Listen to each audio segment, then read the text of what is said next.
Assalamualaikum warahmatullahi wabarakatuh. Alhamdulillahirabbil alamin. Assalatu wassalamu ala asyrofil anbiya'i wal mursalin wa ala alihi wa sahbihi ajma'in, amma ba'du.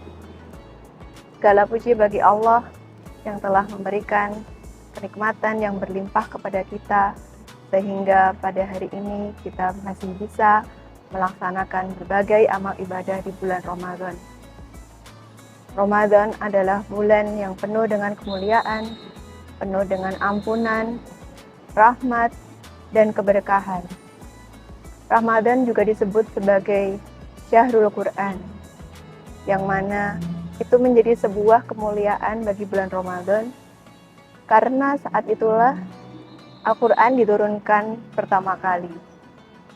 Al-Quran turun 30 juz sekaligus dari Lauhil Mahfuz ke langit dunia pada bulan Ramadan yang kita sering sebut pada malam Lailatul Qadar.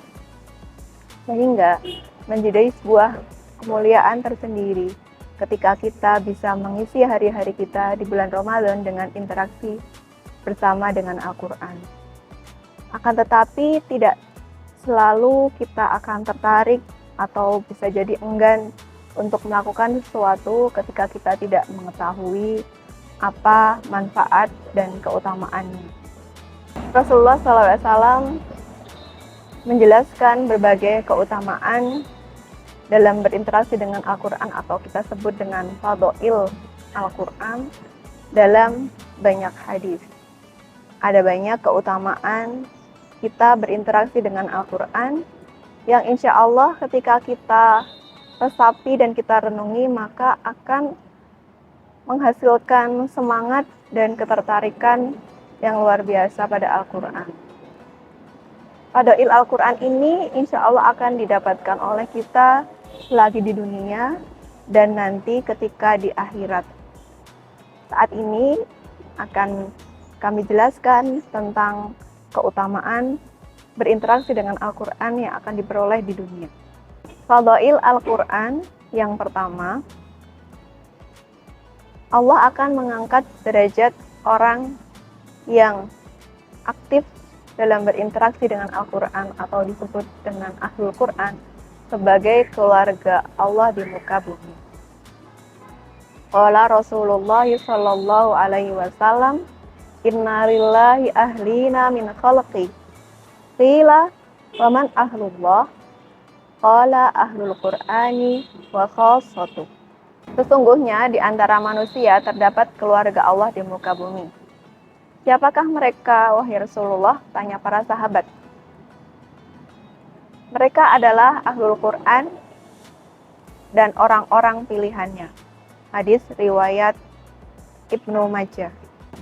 Fadhail Al-Quran yang kedua yaitu Al-Quran harus diyakini sebagai kenikmatan yang harus didamba-dambakan atau kita sebut dengan ridho.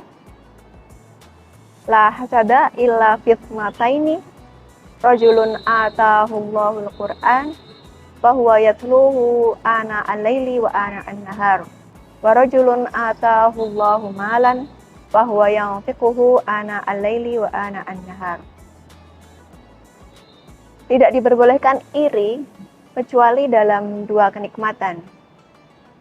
Iri terhadap orang yang diberikan Al-Quran, kemudian dia membacanya sepanjang malam dan siang. Dan yang kedua, iri terhadap orang yang diberikan harta, kemudian dia menginfakkannya sepanjang malam dan siang. Sementara iri terhadap hal-hal yang lainnya itu tidak diperbolehkan. Tetapi iri terhadap dua kenikmatan ini itu sesuatu yang diperbolehkan. Fadhail Al-Quran yang ketiga yaitu orang yang mahir bersama Al-Quran akan disejajarkan dengan para malaikat yang mulia dan taat. Bahkan yang membaca dengan terbata-bata pun diberikan kemuliaan dengan pahala 2 kali lipat, yaitu pahala membacanya dan pahala kesulitannya.